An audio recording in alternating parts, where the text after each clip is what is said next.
بسم اللہ الرحمن الرحیم۔ جنت کا باغ لگاؤ۔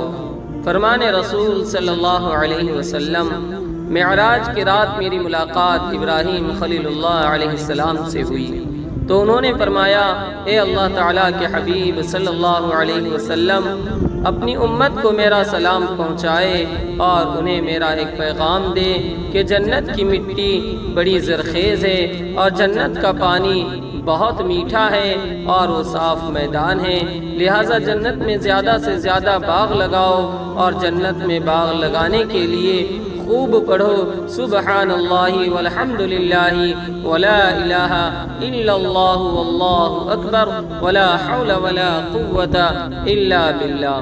اللہ تبارک و تعالیٰ سے دعا ہے کہ اللہ تبارک و تعالیٰ ہمیں ہر وقت اٹھتے بیٹھتے چلتے پھرتے ان کلمات کو پڑھنے کی توفیق نصیب فرمائے، آمین۔